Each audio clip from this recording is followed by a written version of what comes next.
Good morning, everybody. This is day 6 of the wanderings of Bill the Apostle.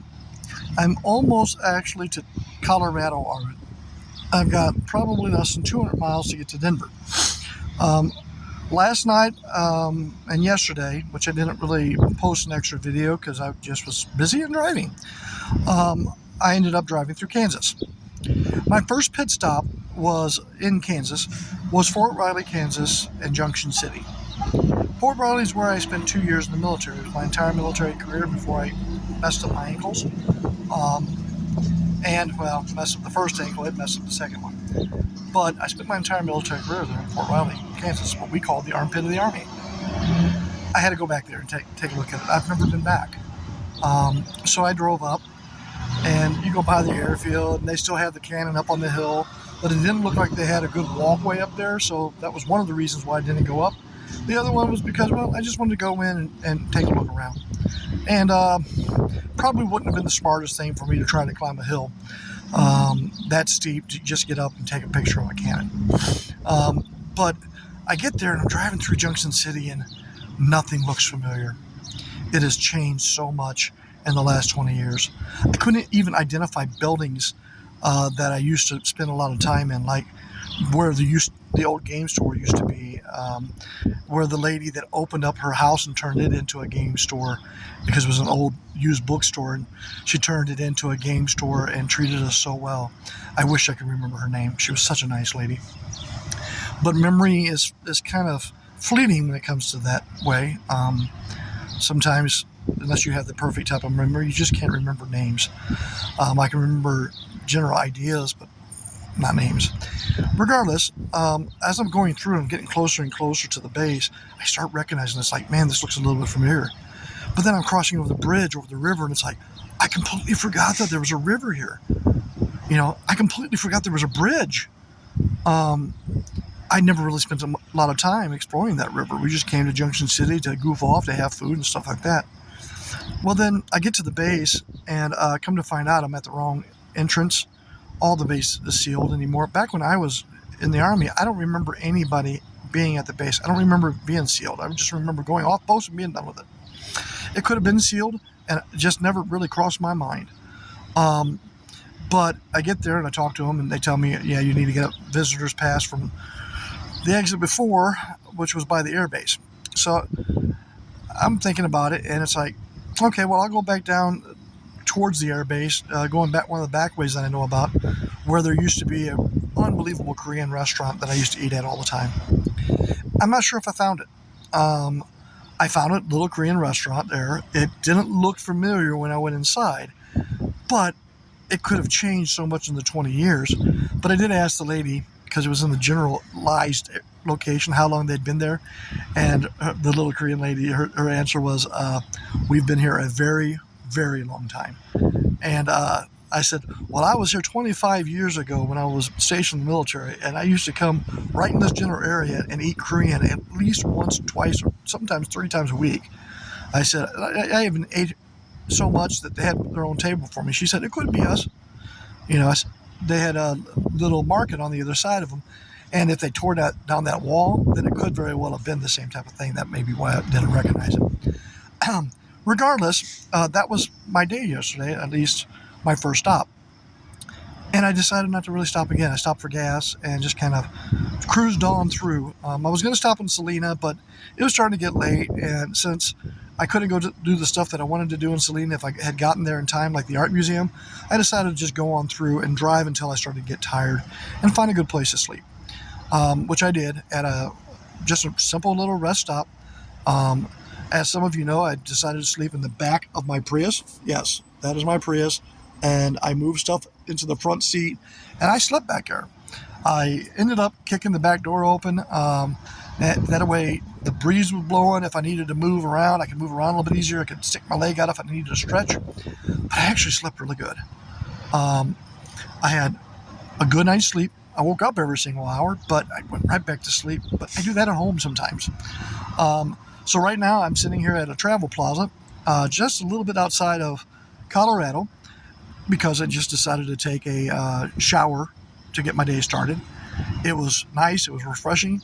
Only downside is it was $12 just to use the shower facilities. That's a little ridiculous in my opinion, because all you're using is water and a room. Paying $4 or $5, that probably wouldn't have bothered me at all, but 12 is a little high just to use a room with a shower in it for however long it took me to shower and shave. Anyway, I'm continuing on. There's a really cool coffee house that I want to check out there in Denver. It's supposed to be a coffee house where they might have infused coffees, and it's the first actual one of its type in Denver. So I'm going to go there this morning to get some coffee. I got a cup of coffee here to last me until I get there. And then I'm going to go check out Red Rocks. Those are my two plans for Denver. If anything else comes up, it's just going to be a kind of a whim thing. I'm hoping to have a lot of fun today. You know, my first day just traveling with the Lord was wonderful.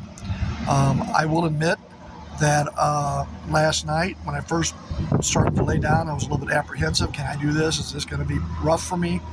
But talking with him and just kind of relaxing back there, he said, I got you covered. And I did. I relaxed so well. I actually lay in the back of that car just relaxing for at least an hour, just relaxing, reading on my phone, and kind of talking to the Lord. Anyway, wish me the best of luck, guys. I'm going to have a lot of fun. Please, if you have questions, please post them.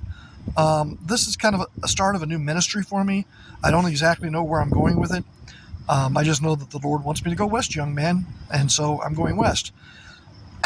So, anyway, day 6, the Wanderings of Bill the Apostle is getting started. Please, like on Facebook, share. I want to get the word out there. I want to get things going. Maybe this is a new little thing that I can do for fun, and I got some buddies that really would like to do something similar with us, and hopefully in the future that might come too. Love you all. God bless, and let's have a wonderful day. The last little thing that I want to make a note of, and this is more like a PS, is last year I lost someone really special to me. Actually, I lost 2 people really special to me. Technically 3, if you want to look at it right. I lost my dad. My dad, it's hard for me to talk about this because I haven't really opened up a whole lot. I haven't even really opened up to Mom until just recently because I've been pushing it down. I think I mentioned that in one of my other comments. Today's his birthday. It's the first birthday without my father's first birthday without my father still being here. So it's definitely saddening, and I'm okay with being sad for it because I woke up this morning and last night as well, and I just lay there looking at the beautiful full moon that they had out there, and knew that he was looking down and smiling and said, "Hey, you got this, son. I'm proud of you. They're actually doing something that the good Lord told you to do. You're listening and you're just doing it. I'm proud of you." And I know he's watching. And this is probably going to get to her a little bit, but it's honest to goodness truth. Mama, he's there with you too. You know, we don't leave this earth completely, ever. The law of thermodynamics tells us that the energy is never created nor destroyed. So our spirit and our soul go somewhere. I'm a firm believer in that. I'm a firm believer in God. I'm a firm believer that He's creating a heaven for us, but until then, our souls are able to just kind of watch, spend some time with the Lord while He creates His heaven. I spend some time with our family that have already passed, spend some time with those that we just want to spend time with. And because of that, He's always going to be watching. You know, He's always paying attention. You know, I imagined him this morning, him and Grandma both having their alarm set. So as soon as I woke up, they could get up, have a cup of coffee, watch me waking up, and laugh a little bit because this is definitely out of my comfort zone. That being said, the last part wasn't originally going to be on here, but I'm starting to speak my truth completely, and I'm not hiding anything from anybody anymore. So once again, this is day 6, the very first start, the first message at least for the day, and I'm going to sign off. Don't forget to like and subscribe. Don't forget to love your neighbors and give your family and friends a big hug and say I love you today. All right. Thank you very much. God bless. Bye.